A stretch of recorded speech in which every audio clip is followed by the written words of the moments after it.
All right. Hello, everyone. I'm Matt Reed, and it's my honor to welcome you all here today for the first Go Beyond Profit Regional CEO Forum. I'm so excited to host this first one here in my hometown of Albany at a place here, Phoebe-Putney, that has a mission of generosity and compassion for all. Partnering with Go Beyond Profit has been such a rewarding experience for us at Georgia's CEO, and we appreciate the partnership and trust that Rick and his team have put in us and to help play a part in growing this initiative through our platform. When we first started Albany CEO back over a decade ago, it was to cut through the negativity and noise and tell the positive things of companies and people here in our community, and now we're doing that in 13 other communities across our state. I hope today is just the start of continued conversations of how we here in Albany and you watching on the live stream can continue to live the Go Beyond Profit pledge in your organizations and leverage your influence for good. If you're in this room, whether in person or virtually, you're a business leader of great influence and impact. Now it's my pleasure to welcome our host, Phoebe-Putney Health System CEO, Scott Steiner, who will share some of the Phoebe story of the past few years, in addition to how corporate generosity has impacted them in their fight against COVID. Scott? Thank you, Matt. Well, good morning, everyone. It is my privilege to be here with you today. My name is Scott Steiner. I've been with Phoebe-Putney Health System for a little more than 3 years. I arrived here in 2019, and after I've been in healthcare for about 30 years. My mom was a nurse. Undoubtedly, that's what drove me to healthcare. She still is, but retired. And what I always loved about healthcare, and still do, is we can help people at the most vulnerable time of their life. Sometimes it's the worst day, and what a privilege it is to be able to help people at that time. That's what drove me to healthcare 30 years ago and still today. We've got a video for you that talks a little bit about the last 2 years and that word COVID. We are feeling better, probably as best as we have about where we're at as a community from a COVID standpoint. But before we get into that, I wanted to talk about, I think that the history of Phoebe here. When I was first called about this opportunity, of course, that name it's a name, right? It's somebody's name, and it's not a memorial in a typical hospital name. And one of the reasons that drove me to think about this opportunity and ultimately take it was the history that this organization has in the community. Phoebe was founded more than 110 years ago, and it was a group of ladies said, we need a hospital here, and approached a judge, Judge Putney, and said, would you help us with this? And he said, I'll fund the whole thing with 3 contingencies. One is it's made of brick with the fear of fire. 2 is that it is an organization that accepts everyone, regardless of their race, their religion, or anything else. And 110 years ago, that's I think that was pretty unique then. And the last is named after his mother, and that has sustained for 110 years now. I had come out of working in healthcare in the for-profit arena, and while there are a lot of good people with big hearts, we didn't have a connection to the community, right? We were operating hospitals as a business, and for the most part, we didn't have time or the resources to connect with the community, and that's ultimately what drove me here to Phoebe, and it's been an incredible 3 years. Getting to know you all, our community, and COVID has only strengthened that belief I have, that it's more than just the transaction of healthcare. It's about helping people. It's about helping our communities. And we do that in a variety of different ways, certainly through healthcare, but in community support, through whether it's supporting the Lily Pad here, Samaritan Clinic, the Boys and Girls Club, Boy Scouts of America. We've just initiated 3 community gardens here in Southwest Georgia. The Network of Trust is another program that's been around for 30 years.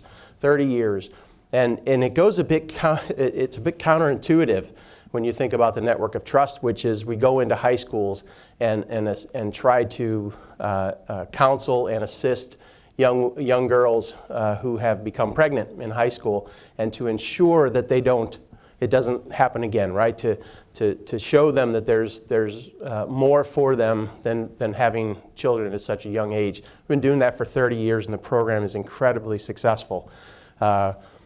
So it's those things that I think drive. I know that drive me, get me up every day. It's to make a difference. The transaction of healthcare. Look, we've got to have it. It is what it is. But it doesn't. I don't get up for that. I get up to help human beings and to help our community. So we've got 5,000 employees, and we've got great board members that also do the same. And we're so thankful that they do. So quickly on COVID, today is day 783 for our community. That number we know every day. We a bit superstitiously wonder, should we stop our command center? We have stood up a command center since March 10th of 2020. And it's certainly impacted our community. It's impacted our nation. It's impacted the world. And in healthcare, it's just been a little bit different, right? We weren't able to shut down. We weren't able to take a lot of time off. And we've got caregivers that, have been going pretty hard for 2 years. And so that's our opportunity. How do we support them as an organization, do things that typically we weren't doing? And I think we've been able to do that. But what makes, I think, us most proud is how we've really done it as a community. I get a lot of accolades. And let me tell you, folks, I didn't take care of a single patient. We have caregivers, and we have those that support our caregivers. I'm one of those. So I get way too much credit for that. But it's those 5,000 folks that we have here that strapped on that mask each and every day, even when they were worried about their own personal health. And they continue to do that. Our physicians, our providers, but our community surrounded us with love and with care in thousands of different ways, right? We had people bringing in 2 or 3 masks that they found in their workshop because they thought that would help, and it did. And they brought in food, and they supported us. I'm telling you, it was as magical of a time as I've ever been in healthcare. And that's saying it in a 100-year pandemic where we had a lot of tough days. But what it showed was the sheer humanity that while we take care of human beings, those human beings take care of us. And we are so grateful for that. So we've got a video that I think captures a bit of that for our organization, and we'd like to show you that now. We don't have to tell you, the last 2 years have been tough. And for those of us in healthcare, they've been really tough. As caregivers, we faced hurdles and obstacles we never dreamed of. But somehow, some way, we powered through. We powered through with teamwork and passion and sheer determination to fight this virus wave after wave so we could keep on caring for our family, our friends, and our neighbors. It took more effort than we could imagine, extra efforts we can't even begin to quantify. This pandemic taught us plenty of lessons, some hard-earned, but we also learned who and what we really are. And the truth is, we are tough. We never quit. Every time we get knocked down, we rise up again and again. And that's the lesson we have to carry forward. No matter the challenge, we rise. We rise to meet the healthcare needs of our community with passion and compassion. We rise to grow and advance and improve. We rise to build and adapt and create. We rise energized to wrestle and tackle and power through whatever comes next. We rise up and move mountains. We rise up like the day. We rise up unafraid. We rise up together. You're broken down and tired of living life on a merry-go-round. You can't find a fighter, but I see it in you, so we gon' walk it out. Move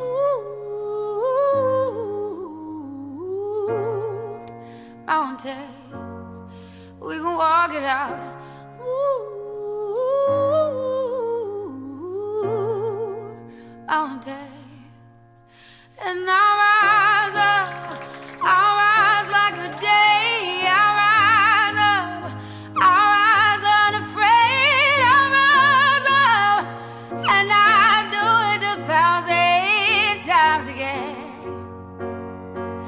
and I'll rise up, I like the waves, I'll rise up, in spite of the ache, I'll rise up, and I do it 1,000 times again.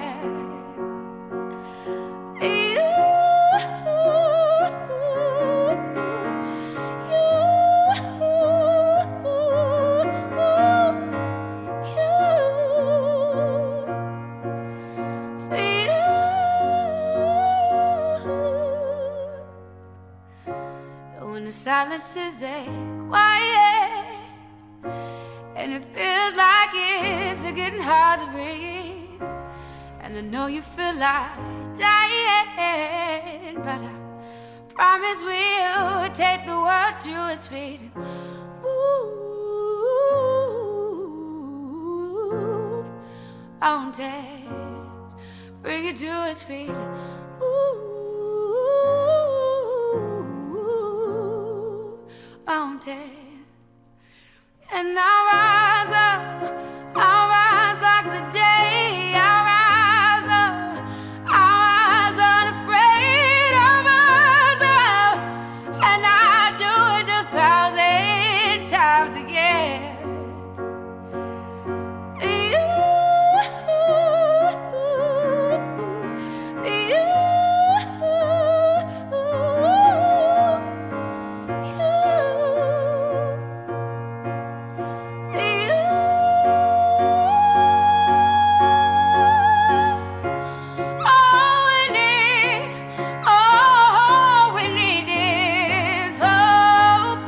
That we have each other, and for that we have each other. Yeah. We will rise, we'll rise up, we'll rise up, we'll rise.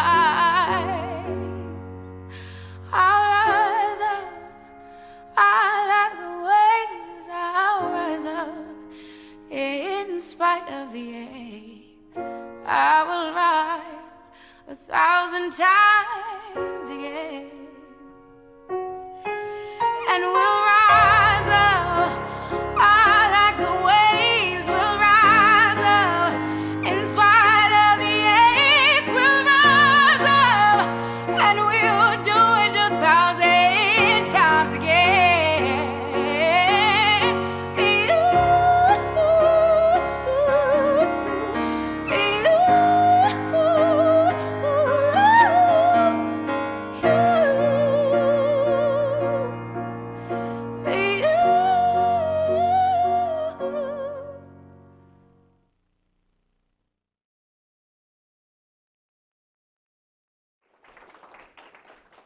Scott, thank you so much for sharing that. Good morning. I'm Megan McCamey, and I am here with Go Beyond Profit. It's a privilege to be here in Albany, to be here in Phoebe, and we're thrilled that this is the place where we are hosting the very first Regional CEO Forum for our statewide initiative that includes almost 2,000 businesses, business leaders like you all, who are striving to operate businesses in generous and thoughtful ways impacting people across the state. So, Scott, thank you to you and your entire team for hosting us here today in this tremendous facility, and to allow us to gather in person as well as virtually. And I want to thank Matt Reed of Georgia CEO for helping us to gather leaders across the state and feel that sense of common bond. In 2020, all of our eyes and frankly our hearts were here in Albany. Scott, your leadership, the business community, the entire community around Albany showed us all what grit, determination, compassion, and a will to get through the unknown, what it looked like. And then you became our face of resilience. what we all needed to do in order to make our way through. You showed us what that's like. And as a result of what we've all collectively been through, the landscape around business has fundamentally changed. Recent studies will tell us that business is now the most trusted institution in people's lives. It comes with a tremendous amount of hopefulness that business will operate in ways that positively impact people's lives, and that as we came through COVID, that business will continue to be partnering in solving the problems that we're facing together. So that's why we're here today, because we're going to have a practical conversation. We're going to bring up here people who run business on a daily basis, who wake up still with the same concerns that you all have around how do you operate well, how do you care for your people, how do you run a profitable business. But they're also concerned with how do you develop a business that has purpose and exudes generosity not only inside the business, but also in that whole ecosystem that surrounds it. So it's my privilege to bring up today, for those that are here in Albany, you'll know them well, and for everyone else who's tuning in, I'm excited for you to know better, Jud Savelle with Bishop Clean Care. So Jud is a native of Albany, Georgia, and along with his wife, Jenny, he owns and manages a 70-year-old family business. Bishop Clean Care focuses on residential and commercial cleaning services, employing over 85 people in Southwest Georgia. He is, you want to come on up? He is a Georgia Tech grad, and half the room will be pleased with that. He also recently joined the Georgia Tech Advanced Technology Development Center as a startup catalyst here in the Albany area. And he'll be coaching new entrepreneurs and directing them to the ATDC resources and training. So thank you for joining us. Heath Fountain is here as well. Heath is the president, CEO, and director of Colony Bank Corp. and its subsidiary Colony Bank, which is a $2.7 billion financial services company with 41 locations throughout Georgia and northern Alabama. It's the largest Georgia-based community bank headquartered outside of Atlanta. And he is also a native of Albany, personally serving on countless boards, both here locally and across the state. And what he'll talk a little bit, including about operating his business, is he just launched the Colony Leadership Academy, which I think is a fascinating new program that he'll be sharing with us today, and Staci Willson from Sunnyland Farms. So Staci is the creative director and has been a part of this family-owned business since she has not been since 1948. Sunnyland has been around since 1948. Sorry, Staci. What started as a mail order company has grown to serve tens of thousands of customers around the world. And Staci will be here with us not only to talk about her personal rooted commitment through her business and through the community, but have that global perspective as well as a company located in here in Albany that has customers that it serves around the world. And in particular, I know both Jud and Staci will share with us how do you demonstrate business generosity in the ups and downs in successive disasters, because certainly Sunnyland as a pecan farm faced both Hurricane Michael and then COVID, and how do you continue to imagine being generous in the downtimes? So I'm excited for this conversation. I've been looking forward to it for quite some time. And I want to let everybody in the room know that we will have, at the end, if you have a question, we certainly will have time for you all to be able to ask questions that I don't bring up. So let's start by giving your sense of what is this idea of business generosity. It means something different for every company. What it means when you extend your business beyond profit, have to have profit, otherwise you don't operate. But what does it mean to you? Tell us a little bit about your own sense of that. Jud, you want to kick us off? Yeah, I can do that. Thank you, Megan. Thank you, everybody here and everybody out there in the virtual world for joining us. And I did want to, you mentioned in my bio, my wife Jenny is here. She owns the business with me. So one of the great things about owning a business with your spouse is if it's working well, you're really in step with each other. And so I'm just thankful that a lot of the things I'm going to say today about generosity, we agree on very much, and I'm so thankful to share that with her. If I say anything remotely intelligent, I want you to just kind of look at her and nod, give her the thumbs up. That'll help me out. So We share this value of family business, okay? We've been around 70 years. We're third generation owners, which is not real common in the business world, but it does help us with how we think about generosity in the community and within our own business. One of the things that was instilled in both of us early on in our lives and also in our business is it first starts with how we run our business. And this is going to sound very intuitive to all of you here because you're here to hear about this, but it starts with business integrity. There's no point in us helping the community or serving the community or giving to the community if we're not running our business with the highest level of integrity to provide a service that's exceptional and that's a value proposition for our customers. And in the cleaning service business, which is what we do, it's a very subjective pricing model. We don't sell a commodity, we don't sell a widget, we sell a service that's cleaning, and it's very subjective. And so we have to always talk about how we're selling our service and that we're raising our money or we're making our profits with a high level of integrity in what we do, because there are opportunities in our industry to do otherwise. So it starts there. Next is, I think our generosity to the community would not mean as much if we weren't generous to our folks that work with us. So we place a lot of value on that. We really do. We're fortunate to have people who we don't have to force our values on them. They embrace them, and we don't take that for granted. We have a lot of people that work on commissions. So again, back to that pricing model, how do we even earn the money that we're giving to the community? We are fortunate that our salespeople don't fight about commissions. They embrace that idea of sharing, being good to their customers, being good to each other.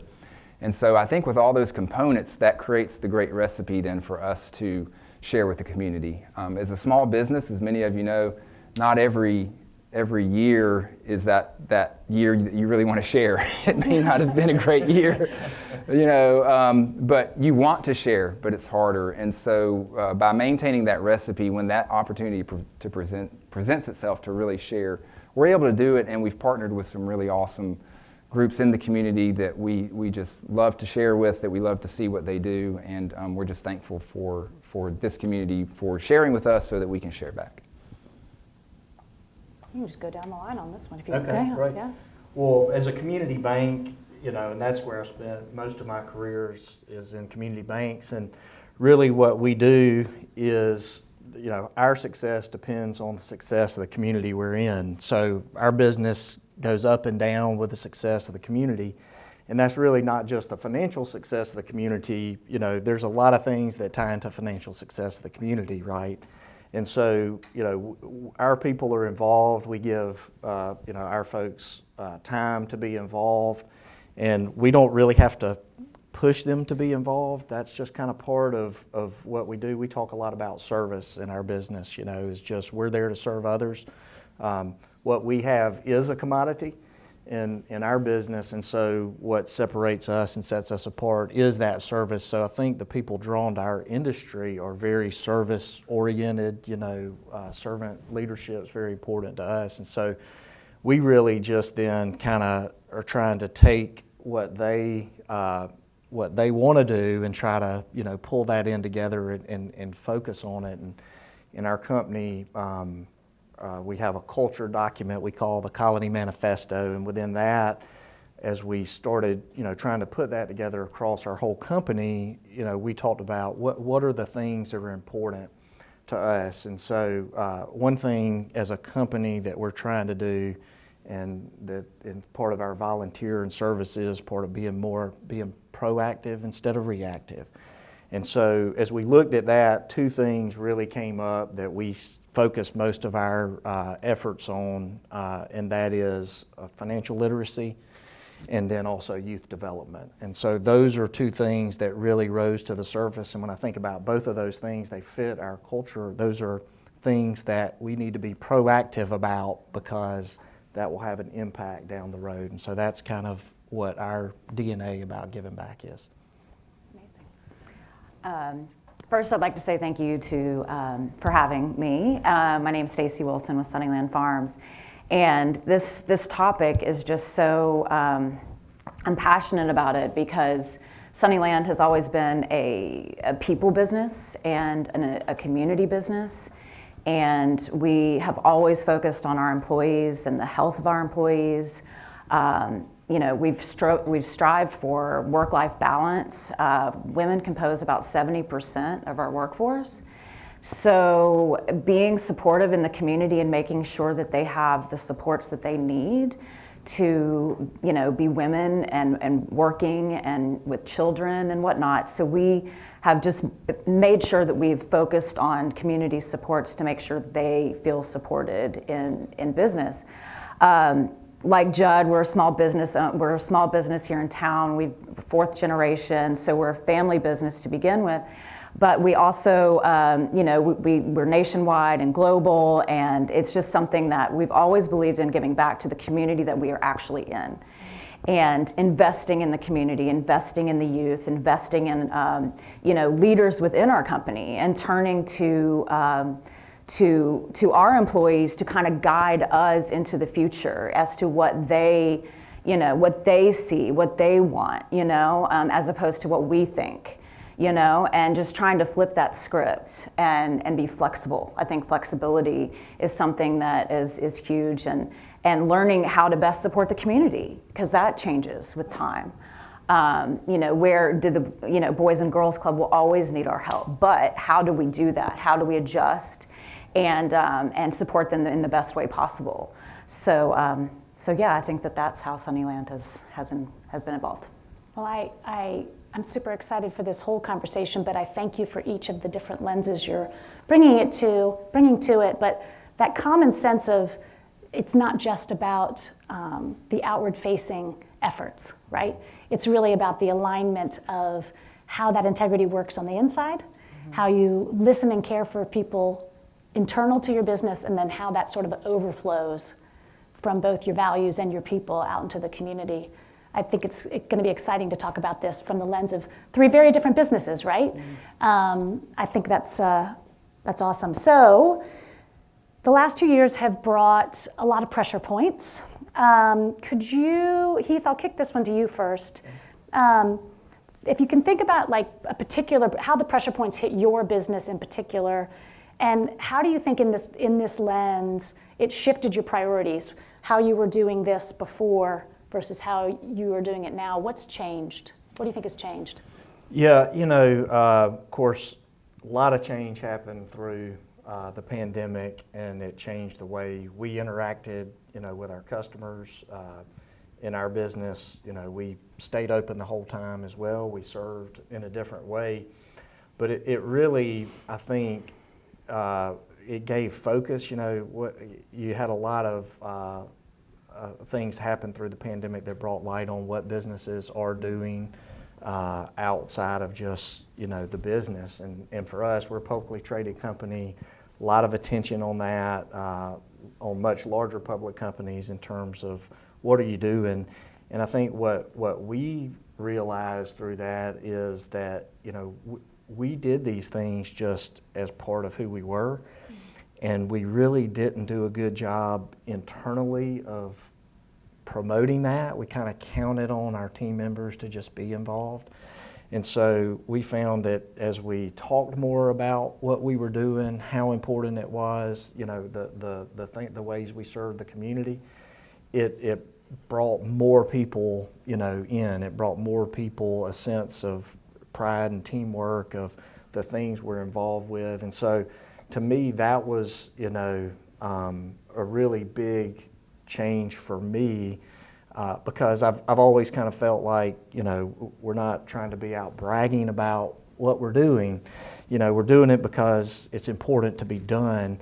But to that same extent, if you're not talking to that about your team, if your customers don't know the other things you're doing, if your shareholders, other stakeholders don't know, then the presumption is that you're not doing these things. And so it really was not the path I was thinking, because I just felt like we want to be humble servants. But at the same time, it's really important, I think, to let your stakeholders know what you're about, what you're doing. And so that was a big change in how we kind of faced you know, I'm not exactly sure how that happened because of the pandemic, that focus, but it did. And so that's a change in how we kind of approach this whole thing about generosity and giving back. Yeah. Staci, I know given your business has customers all over the country, there have been a lot of different pressure points for you. How do you think how has your company evolved in the way it thinks about things? Well, I think that COVID gave us a lot of challenges. We're a food business, and people, you know, really want to know that our safety procedures are up to par in the middle of a pandemic. So we really had to get in front of that and implement safety precautions into our food plant, and really promote that in our marketing, that we were taking safety measures and that we were taking care of our employees too. Because we're a labor force that needs hands-on, but however, we want to make sure that it was safe. And so we had to really just push out there that we could provide a safe work environment, but also provide a safe food product. And also just nationwide, there's just a lot of tension nationwide, and because we do serve all over the country, being able to articulate our mission as a company, like we want to implement things that support our employees, as in, you know, we let them off at noon on election days. That is very important for us, that our employees feel like we support their right to vote, and just really articulating our mission as a company, as employee driven and safety driven as well. Yeah. How about you, Jud? Evolutions? Yeah, there were definitely some. When the pandemic started, we initially, like everybody else, just didn't know what to do. And so we quickly found out that we were essential whether we wanted to be or not as a cleaning company. We didn't expect to be, but we suddenly had this demand for services that were not very common in our business, disinfecting. So we were getting calls left and right, and so we were presented with a challenge to provide a new service that had not even been priced in our industry. And to, again, going back to our values of serving with integrity. How are we going to price this product without gouging?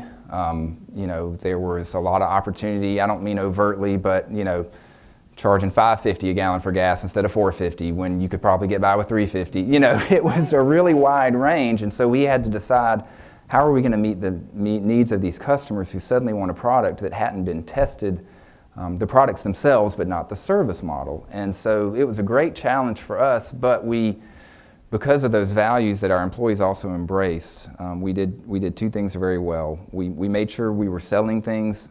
You know, when we sold this, we wanted to be able to sleep at night, knowing that we were doing it for the right price and for the right reasons. And we also wanted our employees to not wear out, because they were scared too. They didn't necessarily want to be at work.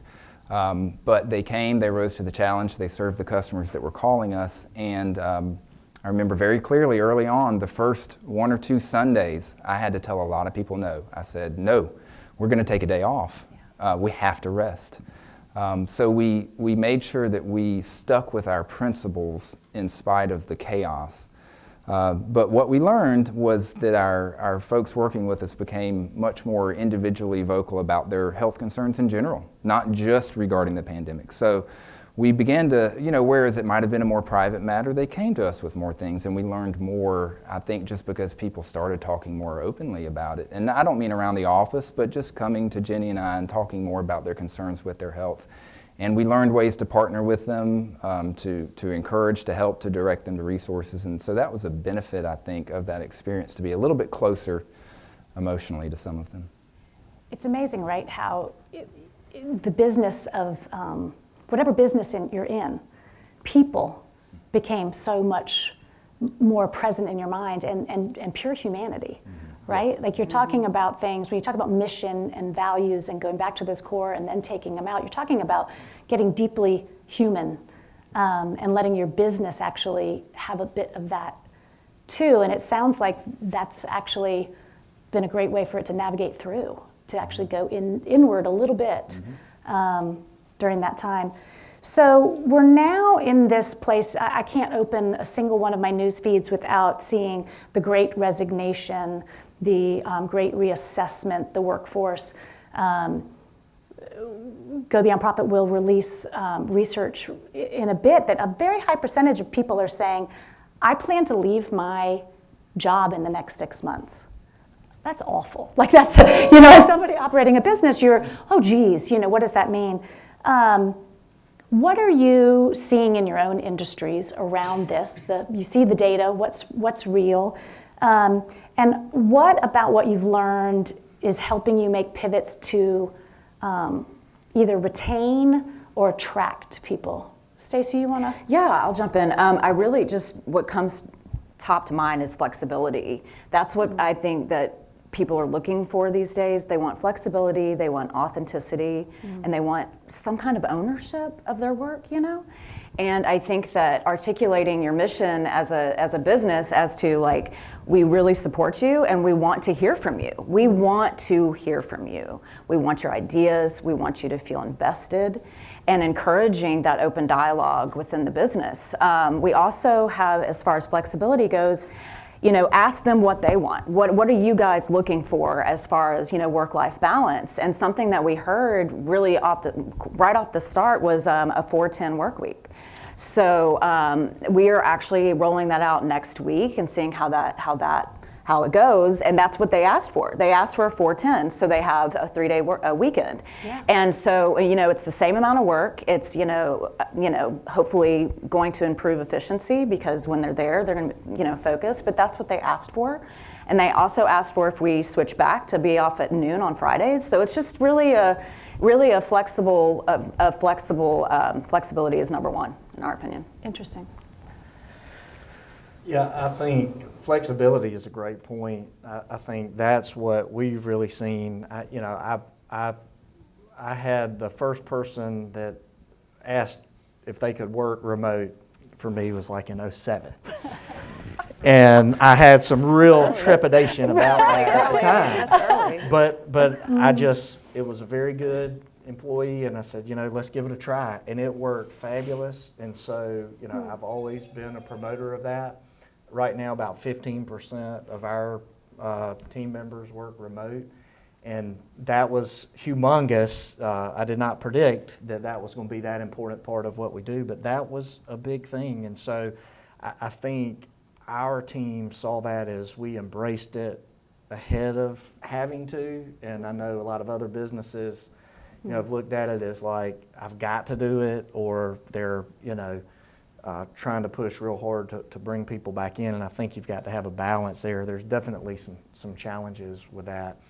I think the other thing we're trying to do is really spend time with our team members about their career path and what they want to do and what are their objectives. And so we're in the process now of rolling out a whole, what we're calling talent management program, to really just focus on them instead of their performance in a particular job that we talk about not very often, but having one-on-one meetings on a regular basis, coaching, mentoring, those kind of things where we're trying to develop people, and that will benefit the business, but the primary focus isn't how does that benefit Colony? It's what are you trying to achieve for your career? And I think that's really important in those coaching, mentoring relationships in the company. And so that's something we're trying to focus on now. That's great. Good. I'm going to put in for my 4-10 work week, Jenny, probably tomorrow. So. Right. Thumbs up for that? Good, good. It's been approved. Yes, great. So we've always really had to focus on a value proposition, especially in our part-time workforce. So we have right now about 65 part-time workers that serve our janitorial customers throughout the Albany area, over 100 buildings, weekly in this area. So we've always had to focus on that value proposition. What is it that will make this job work for you? I think we grew up, and our parents grew up in your life revolves around your work type mentality, and it's definitely shifted, as you have said, to my work will revolve around my life because it's more important. So we are really focusing hard on continuing to make that value proposition, because employment is a value proposition.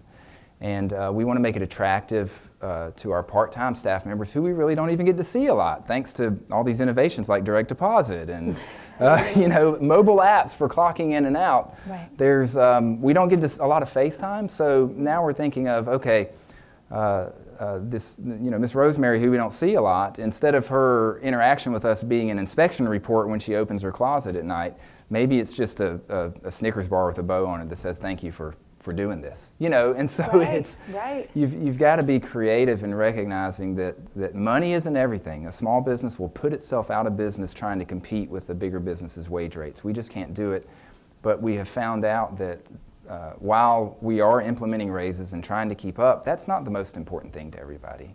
They want that flexibility, they want that personal attention, to know that you're invested in their lifestyle as well. Yeah. I wanted to jump in really quick. Please do. As far as flexibility too goes, like one thing that we're really working hard as well is asking the employees where they see themselves within our company, instead of us pinpointing where we think they would work best. And of course, we have some input on it, but we're cross-training. We selected 4 leaders within the company, and we're cross-training them within multiple departments, and then going back to them and asking them, where do you see yourself fitting in? Where do you want to invest your work hours? Is it in production? Is it in the office? Where do you see yourself within our company? And I think that gives them some kind of sense of ownership again of work. So. Well, and again, it goes back to that notion of employees not as sort of this business element, but as individuals you're cultivating. Right. And we spoke to a CEO recently who said, I don't make any policy changes, I do experiments. Because if you do a policy change, everybody gets, super, but she just implemented right? She said, we're experimenting with a 3-day weekend. Because that way it was about the employee again, right? And trying something, being willing to try, which is not and fail, which is not an easy thing in business. So it feels as if we've been in a bit of a swirl in the last 2 years, where the societal issues outside of your business actually are now impacting on a daily basis the inside of your business, whether it's impacting your people or the landscape that they wake up to in the morning. Given the different industries and the different places that your businesses operate, have you been asked by any one of your stakeholders to engage in any of the societal issues? Have you been asked to react as a company, speak up, do any of those kinds of things that we read about? Who wants to take it on? Go. I'll give it a shot. That's a fast pitch, not a softball right there. It's difficult. No one has overtly asked us to engage in an issue. We are a small business. I don't think they see us as a corporate CEO who's going to influence a lobbyist and things like that. Instead, there is an expectation that we understand what's important to the folks in our organization at some level. And an analogy I came up with, hopefully it works, is at Georgia Tech, they had built a high dive for the '96 Olympics, right? A 10-meter dive, and they wouldn't let you jump off of it because you'd hurt yourself.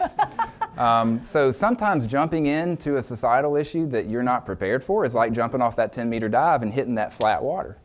Yeah. We're not big enough to have, a DE&I department. We're not big enough to have, these staff members whose whole job is dedicated to this. We're not going to do a diversity day like they did on The Office and just fall flat on our face. Right. But we have to, back to the diving platform, if you were training, what did they do? They put bubbles in the water to break the surface tension. So we look for those bubbles. What are those bubbles or those opportunities to make sure that when we have to dive into a societal issue that may affect either an individual or a group of employees, are we prepared to land a little better? We're not going to do it right every time. And so that certainly comes from our relationships with our employees, being generous with our time to learn about what's important to them, to find out that Zach is really big into Black history and likes to buy books and give them to his children, to know those things, to know that Miss Rosemary and I went to the same high school, but when she graduated, she was the last segregated graduating class of that high school. Things like that you find out through interactions that you may not otherwise be aware of that create the little bubbles that cumulatively, I think, make it a little easier to land on a hard topic. Like I said, we're not asked, but we can tell when it makes a difference when we do something small that shows, yes, we're paying attention and everybody is a part of this organization. I would echo something you said there. I mean, we have not been overtly asked, but try to create an environment where you can have discussions about these things. So we have roughly 500 team members, and to think that we have some central theme in that, it's a diverse group, and so I don't think it's appropriate for me, and not to mention our shareholders, our customer base, very diverse group. And so for the company to take a solid position on some issue, to me, doesn't seem appropriate, because a good bit of my stakeholders probably don't feel that way. But to create an environment where we can talk about those issues, where it's open, I talk about the things that are going on that I have an opinion on, and I express to our team that is my opinion. And that's not, just the way it is, or that's not the company's stance on that. I think, to me, what I'd love to see more is less companies coming out and making a stand on especially controversial issues, and more having dialogue internally about that as another forum. I mean, you mentioned that it's a trusted place. Right.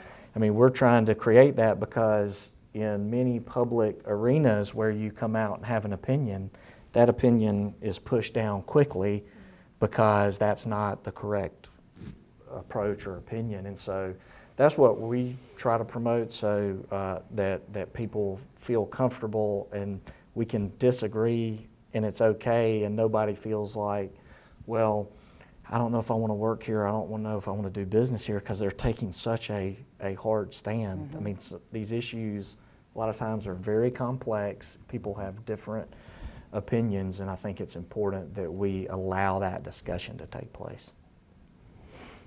I think that for our business, we have definitely heard these echoes. We've heard these conversations, and I think it's because we're food and we're family, and so people feel comfortable reaching out to us and saying, what are your thoughts on this? What are your thoughts on that? I'm not going to place my corporate order this year. Someone from maybe Los Angeles is saying, you're in Georgia, what are your thoughts on this, that, or the other?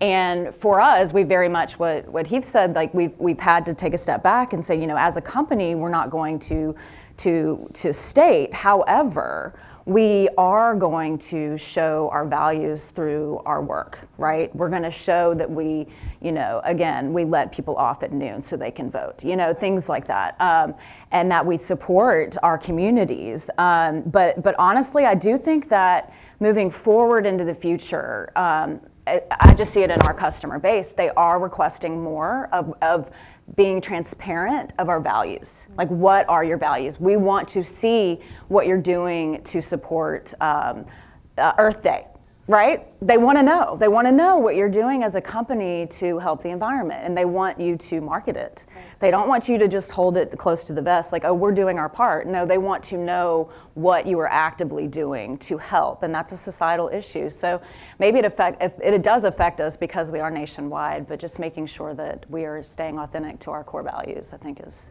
most important. Well, and I think that's obviously an interesting theme that we're hearing a lot of, and that is knowing who you are. Mm-hmm. Right? Having the values that you can then go back to, both when something arises or a decision needs to be made, so that what you're communicating lines up. I'm hearing the theme that I know when we see in our research. It's one of the things that employees value the most, is knowing what their employer thinks. But it's those values, not necessarily the every minutia, but the overall values. And consumers are selective now. Like, they're so selective. They want to know, like, what your mission is, what your value is, how, they're very hands-on and selective of which company they're going to go with to, for their needs. So. Right, and again, when we put this research out for you in a couple weeks, if they're under 35, it's critical to them. Yes. It's absolutely critical. And they're going to your website, and they're going to your social media, and they're researching every company in their life to make their decisions around where they shop and who they want to work for. So it's to your point, Heath, earlier, it's not just about having the integrity of having it internally. It's learning how to communicate it authentically as well, living it and communicating it, because it's actually no longer an option to not share who you are. Right. Yeah. Right. Okay, there's some great specifics that I'd love for us to get into. Jud, why don't you take us back, if you would. When we talk about community and we talk about business generosity, it's important to think a little bit about the ecosystem around a company, not just your own company values. And you really have a great story of where that came into play. You had hopes and dreams in 2018. This forum was supposed to happen in, I believe it was March or April of 2020 was when Matt Reed and I first envisioned coming to Albany. So we're thrilled to be here. But tell us a little bit, step us back and walk us through your own example of that ecosystem. Sure. So most folks here in the room at least know that on October 20th of 2018 at 10:30 in the morning, I got a phone call that our building was burning down. And it did. It burned all the way down. So we lost everything on that day. What really meant so much in terms of the community response to us was that Hurricane Michael had come through on October 10th. So the community was still reeling from Hurricane Michael, and everybody, many of you in this room, had your own problems to deal with from Hurricane Michael, whether it was your own home or supporting a business. We were serving a lot of the customers because we were in the disaster mitigation business. So on that day, it took about 6 hours for the building to burn, but during that day, multiple business owners showed up either physically or with phone calls to offer what they could do right then and there. And they all meant something. Barbara was there. She came and stood with us. Our insurance agent, the business owner across the street, was out there saying, hey, Monday morning, why don't you come into our building and use our conference room? We were getting a call from Barry Carr, who owns an empty warehouse behind us, who said, you can use that to ship your goods to. We were just surrounded by people who had plenty of distractions, but came to see what they could do for us. And we had good insurance. We were taken care of. Everything was replaced. The Leadership Albany class of that year, I was still on the board at that time, they raised $1,500 to give us that we didn't really need. We used it to buy jackets for our employees, some nicer jackets. The other ones were kind of worn out. So we used it to kind of feed them because they were working hard through all this too. The day after the fire, I was there. We were kind of cleaning up. I was there by myself. A family pulled up. It was Kim and Roger Russell and their son Malachi, who was dying of cancer at the time. And he came to pray with me. He died a year later. But that day, when he was dying of cancer, he came to pray with us for a loss that was replaceable. And so all of that just showed us that, I mean, I don't believe in karma, but I guess if you're living life right, your friends show up when you need help. It kind of validated that, yes, we had made the right choices in how we interacted with the community, but then it certainly bestowed upon us this intense sense of gratitude of how we could better respond. It's not always with a check. Right. It's not always with a check, because there was so much more than the checks. There was the presence, there was good grief, Tammy McCrary let us cram into her conference room that Monday morning, and we took over her building. We had 20 people, and she only had about 6 employees. So we were just very, very blessed by the outreach of the community. It made us far more empathetic to our customers who experience fires, because we serve customers who experience fire damage. Right. So we're empathetic. We're much more in tune to the people who don't have good insurance and can't afford it, and how we can assist them and help them. So that generosity from the people around us certainly is carried with us and pays forward. Staci, you have you had two sort of a bump. You had Hurricane Michael that obviously affected your business tremendously. Then you shift in. Can you tell us how that affected your business mindset. And in some regards, I know there are layers of this, of the exact responses that you've had coming out of it because of your experience. Yeah, I mean, and again, it's really, we've had to pivot so many times within the last 5 years. We did, through Hurricane Michael, being in agriculture, we lost around 5,000 trees through Hurricane Michael. And one thing about losing trees like that is it takes at least 15 years to replace them. But instead of seeing that, I mean, obviously that's devastating. And on top of that, the crop for that year, that's devastating. However, there are ways to look to innovate through that, right? Like we can choose a different pecan varietal to plant that will require less spraying or whatnot, like is less scab resistant, which is a disease in the pecan industry. I won't go down that rabbit hole. But looking at it that way, like, okay, so we've lost a whole grove, right? So how do we?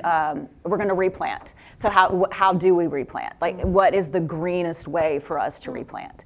And pivoting that way. But man, what Jud said, like he said it so eloquently, it takes a village. This community really just circled around us. Barbara with the chamber really helped us find cold storage is like number one in our business. Like we have to have cold storage, and she put us in contact with people that Southern Ag, they showed up with large reefers, which are huge climate controlled traffic trailers that helped us save so much product. We wouldn't have been able to do it without the community really, really going through that. And then COVID, of course. I mean, we're sitting here in Phoebe, and they were really I just have bragged so much on this institution because they just handled it so eloquently, and we followed their lead with the COVID pandemic and safety protocols. So. Well, and I know, I'll say it because you won't, during the crisis, and then as the vaccines were rolling out, I know that generosity spurred in you saying, how can we step forward, allow our call centers to help get people to know about the vaccines and make it possible? I mean, experiencing that generosity yourself, again, it gives that sense of gratitude where you can imagine how your business does it differently and extends it back out. Heath, you were talking earlier about wanting to be proactive, about seeing financial literacy and the development of young people as sort of vital to the future of your business. You launched something in 2021 that is pretty impressive. Will you tell us about it? Sure. So Colony Leadership Academy is something that we're in our second class of that now. It was impacted by COVID, but it's something we're doing, and this was a vision of Matt Reed's, who's got a lot of vision, who's on our board. But we take 30 to 40 youth in their half their junior and half their end of their junior year, beginning of their senior year, and put them through a leadership program all across the state. We provide a small scholarship to them if they complete the program, and it's kind of it's facilitated by the Fanning Institute, UGA. And what we do, it's similar to a Leadership Albany or Leadership Georgia style. We do destination leadership weekends across the state. We do 4 of those, and we have some virtual meetings for them in between. But that has really been just an unbelievable program. It's I give Matt a hard time because I remind him of the budget for that program on a regular basis, because we're completely funding this ourselves. They're not having to put in anything, and so it's an expensive program, but it's so worth it. The involvement to spend time, with 30 or 40 high schoolers, and I don't know how all of y'all feel, but I can tell you this, they are way more impressive than I was in high school. The things they're involved in, the things that they do, I mean, we're learning from them, and we think we have a lot, and that we can help them with as well. But it's been absolutely fabulous. we started that with just a full intention of what's something that we can do across our footprint, that is giving back. And, I think despite the hard time I give Matt about the budget for it, we're going to get that back way more than that financially. We'll end up with some kids that come to work for us. Some of these kids we really want to be customers because there's some billionaires, future billionaires in this group, I promise you. But it's just really been fantastic, and we've got great partners in that, like I said, with UGA and all the local. I mean, we've been here to the SIM lab and brought the students, and we try to, at each place, we had a healthcare panel right here to talk about careers in healthcare, engineering at Procter & Gamble, and in Savannah, Valdosta, Moultrie. All over the state. So it's really a fantastic thing, and it's something I can't go anywhere in the state anymore without some parent coming up to me saying, my son or daughter was involved in this. Thank you so much, for what you're doing. It's really been great, and that wasn't, the purpose wasn't for accolades or financial benefit, but I think what it just shows is just take for business owners, just take a leap of faith. It's going to work out. Do some things, and you'll be rewarded for that. Again, that's not the purpose, but it's been a great program for us, and I think it's just going to build. We're going to keep these kids connected.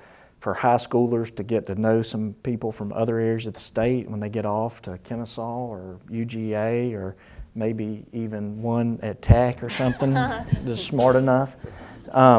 But to have some connection already, I think it's great, and I think it's it's also building a sense of community around the state for areas that, some of these kids from Savannah might not get opportunity to know very much about agriculture and Moultrie, Georgia, and the background there, and so I think some awareness of the different things we have going on in the state.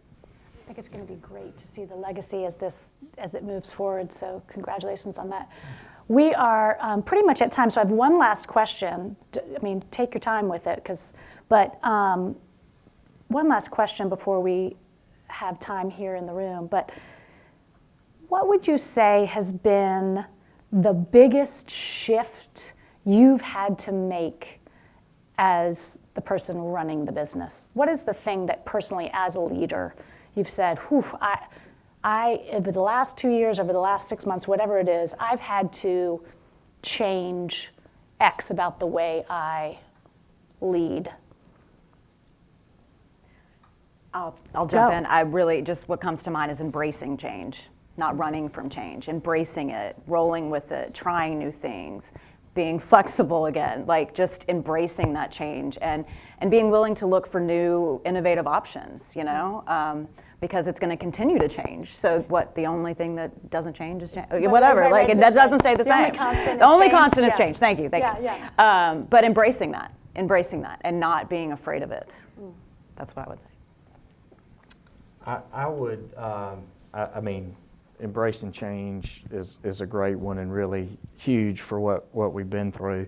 I think, one thing that we've had to do is just make decisions without all the facts, and just make a decision and move forward. And I will probably misquote badly, but it's attributed to Teddy Roosevelt, who said, anytime you have to make a decision, the best thing to do is the right thing. The next best thing to do is the wrong thing, and the worst thing to do is nothing. And so, I think back to the discussion about experimenting or whatever, sometimes you just have to make a decision and move on, and you'll be able to correct and adjust and later. Brilliant, both of you. The thing we've learned, I think generosity is far more than a financial transaction. For us, the idea of generosity as a financial transaction is now probably the lowest version of it. It's the humanity, right? And we've all talked about it, the relationships, listening to the people we work with, listening to our customers, being fair to them, being generous with our time. think that's so important, especially as small business owners. We can sort of poor mouth ourselves and say, oh, I have no time, I'm so busy, to make time for our people. But then, so the nonprofits in the room don't cringe, there is financial generosity as well. Surprise somebody is something else I've learned. If they ask for $500, if you're able, give them $1,000, and you'd be amazed at the conversations you had. I had a guy on the street asked me for some change one time, and I gave him $20, and he started crying, and we talked for 10 minutes. If I had given him pocket change, we would have just gone our separate ways.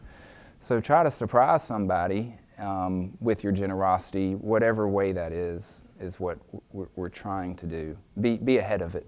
Be ahead of it. I don't think I could end it any better than that. Right. Well done. Thank you, and thank you all for joining us virtually.